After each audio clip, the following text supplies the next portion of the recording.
All right, according to cybersecurity experts and U.S. officials, the Chinese Communist Party's efforts to infiltrate U.S. infrastructure is staggering in both its size and scope, placing emergency services, military installations, and satellites in jeopardy. That's been the focus of some subcommittee hearings and various hearings on Capitol Hill this week.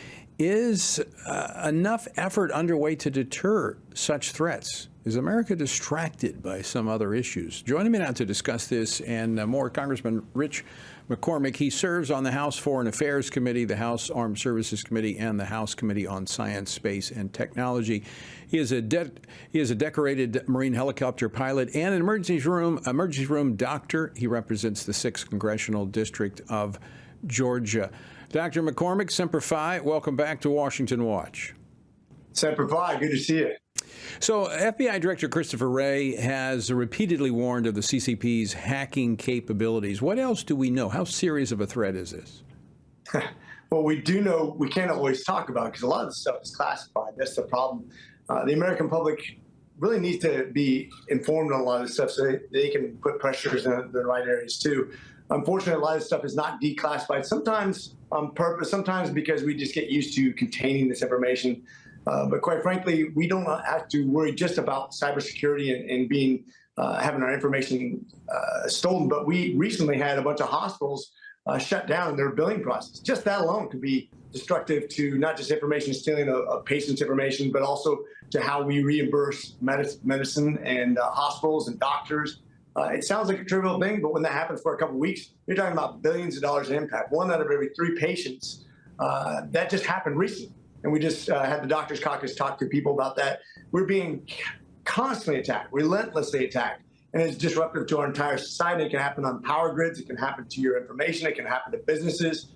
This is something that we have to be more and more aware of because as AI comes into its full fruition, it starts to affect us. It can literally be like this scenario out of movies where you see stoplights change the wrong color at the wrong time. It could cause catastrophes. It could shut down your power to a hospital.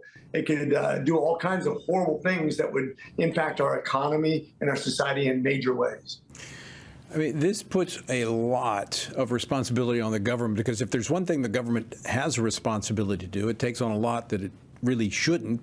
But one is to protect us, and this would be one of those areas. When you, and I know a lot of this is classified, but this week, debate on FISA. Does that type of threat factor into this debate over FISA and what government should and shouldn't be able to do? Absolutely. This is the push-pull, and even a person like myself who has a lot of background in security, at a top secret clearance in the military, we used to get classified briefs constantly, and here in Congress where we get all kinds of classified briefs, once you get top secret information, you realize the threat that's real. We realize that 11 million people have come across the border in the last 3 years, 2 million of them undocumented. We have no idea who they are. I mean, when President Biden says, oh, undocumented migrants, well, no, actually 9 million of those are very well documented because you sent a record number of people down there to process them in. Meanwhile, all those people, instead of stopping people at the border, were processing people and let 2 million that they did not capture. Those people could do real harm to America. And if the FBI has their hands tied, we don't have FISA in some way, shape, or form, it could result in the deaths of Americans, of something horribly disruptive, something along the lines of 9/11. Who knows? So we have to have something in place, but we also have to have guardrails because we've seen the FBI abuse their powers. We've seen this, as a matter of fact, they break the law. They have to be held accountable. The problem is we can make new laws. If they don't follow them, it doesn't matter. Right. The FBI has ignored laws in the past. So is President Biden. We have the same laws now that we had during his the Obama administration, yet we're not enforcing the border. So when somebody, a bureaucracy or a president ignores those laws, we have a significant problem. It goes back to what John Adams said. Our government only works for a moral and a religious people. We've got to have self-government. We've got to allow ourselves to be ruled by law, or else we become we have a tyrannical government. We're almost out of time. I want to switch gears for just a moment. Different topic. You've dealt with the dysfunction that often affects Congress, and you've explained why you oppose what Marjorie Taylor Greene has introduced as another motion to vacate the chair. Is that a good or a bad idea? It's a horrible idea. First of all, there's no backup. What are you going to do? Come up with a new speaker? Who? We took a couple weeks last time, and we tried to sort it out. Mike Johnson was chosen by God, I think. He's a humble man. He's a moral man. He's a conservative man. He was the chair of the RSC. He believes in conservative values. Has he had to bring some things to the floor he didn't want to? Did he have to phrase it the way he didn't want to? Of course. He's got a one-vote majority. He's trying to hold this together until we can get the Senate back. Have I voted against things he's about to blow? Of course I have. But who is your backup plan? What is your backup plan? Just throwing a grenade amongst us is not going to solve our problem.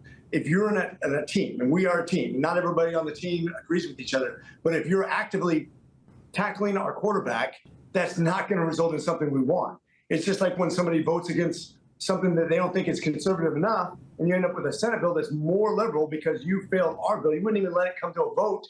That doesn't result in a more conservative bill. And sometimes people are just not taking a look at what's reality. When you have a one-vote majority and you don't have the Senate, you don't have the presidency, let's get what we can. Let's make an incremental change. Don't swing for the fences and lose everything. This is a horrible idea that will result in horrible things, and it could lose us a majority if we're not careful. You know, people don't realize that the speaker doesn't tell everybody what to do. He has to lead. And there has to be willing participants. And when you've got such narrow margins, and you have some independent thinkers who, quite frankly, are just disruptors and will not work as a team, I mean, would you agree he has a difficult job? Well, think about this. We're not supposed to all agree with each other. And sometimes people think that they define the Republican Party, like in church. This is a religious group. This is at least a spiritual group. When you have somebody walk in and say, "Thank you, Lord, that I'm not like these other sinners, these tax collectors and adulterers and like," and they think they define the church. You have people like that in the Republican Party, too, that think their thought defines the Republican Party. If everybody in your church agrees with each other, or everybody agrees with each other in a political party, it might be a cult. Right. We have to be allowed to disagree with each other, to have the legislative process make exactly what it's supposed to, where we get to disagree, we get to vote on it, and then the majority wins. We're in the majority, but Right. if we lose the majority, it doesn't matter what, we won't bring anything to the table anymore. We'll lose total control. You've got to do it in a way, though, that leads the effort forward. And I think that is the key. Congressman McCormick, always great to have you on the program. Thanks so much for joining us today.